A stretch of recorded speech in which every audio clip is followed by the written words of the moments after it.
What do you think are some of those key pieces of evidence that make you so strongly convicted that the microbiome is having more of a role here than we might have previously thought? Well, so let me start with just my own personal health journey and describe it because it kind of, I think, unpacks the science as I witnessed it myself. Please. So, because this was not part of the mainstream when I was looking at these studies back, more than 10 years ago. I personally had health issues. I was 50 pounds, 20 kilos overweight, more than 20 kilos overweight. I had high blood pressure, high cholesterol, but it was clearly affecting my mood. Um, and my ability to do my job as a medical doctor. So Right. I was depressed, I was anxious, I had extremely low self-esteem. And in that moment, which was my lowest moment, I needed help. But I didn't want the things that I had actually been trained at elite institutions in the United States. I didn't want those things for myself, right? I didn't want to just take a pill for blood pressure, take a pill for cholesterol, take a pill for depression. Right. So uh, my goal was to figure out some sort of way to address the root of the issue. And I started with exercise and it failed. And there's definitely value there, don't get me wrong, but it didn't get the job done. And it wasn't until I discovered the power of nutrition that it changed everything. And I was searching for an understanding of why it would be that, for example, the addition of a daily high nutrient smoothie to my routine could completely transform my health. I was trying to understand why this would be. And in 2014, there was a paper that was published in Nature Medicine, which is the top medical journal on the planet. And it was by an author out of Duke University. His name is Lawrence David. And what he did in this moment, we now take for granted because we just sort of accept this as the law of nature. But we didn't know at this time. He put people on 5 days of completely polar opposite diets. So one was a completely plant-based diet and one was a completely animal-based diet. Okay. And what he showed is that in just 24 hours, your gut microbiome is changing. That's a staggering number. It's a staggering number. Whenever I hear that, it takes a second to really internalize that.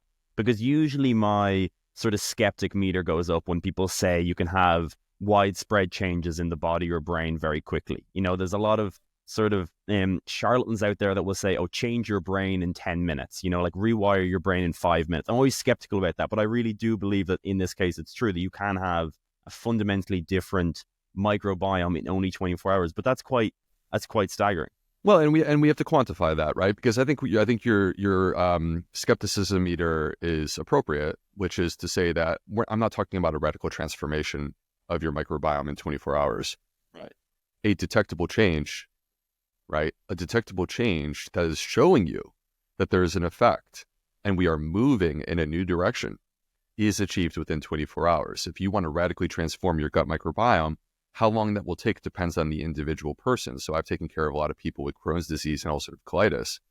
And for those people, it could be months, if not over a year. Right. Right. To really get their gut to where they want it to be.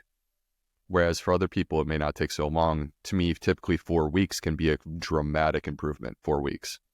So, but anyway, in this study, they showed that in 24 hours, the gut microbiome is clearly changing.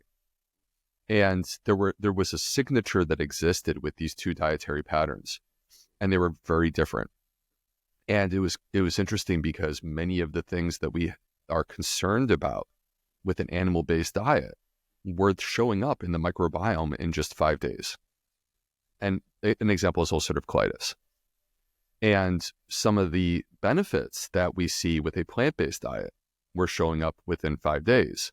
All right, so now this by itself is not adequate evidence to like completely transform the way that we think about everything. But this was the first piece. Right. And then other pieces start to fall into place. An example, in The Lancet, one of my favorite authors, his name is Andrew Reynolds out of New Zealand. He published a paper that was a systematic review and meta-analysis of the data on fiber. And in this, they included a staggering amount of data. And what it showed is that when people simply consume more fiber, dietary fiber, that they reduce their risk of having a heart attack, of having a stroke, of being diagnosed with diabetes, of dying from heart disease, dying from cancer, of being diagnosed with multiple different forms of cancer. Wow. And you see this and you say, hold on. He basically said that if people ate more fiber, that in this one study alone, at least 4 of the top 10 causes of death in the United States would be dramatically reduced. Staggering, isn't it? And 95% of America is deficient in fiber, Wow. right? So here's this study saying, here's the benefit. And then here's the data that says that people just are not consuming this. And then the last thing that pulls it all together is you start to think about the microbiome, because the issue, Evan, is that how we have conceived and understood fiber is at a minimum misunderstood. Right. Because it's not just this thing that goes in the mouth and passes through the body and comes through the other end and maybe sucks out some toxins. That element does exist on some level, but the really interesting and exciting part of fiber is that fiber bypasses human digestion because we don't have the enzymes, and it arrives intact 15 feet, so 5 meters down in the gut microbiome. It arrives intact, and the gut microbes have the enzymes to unpack the fiber and release what are called short chain fatty acids.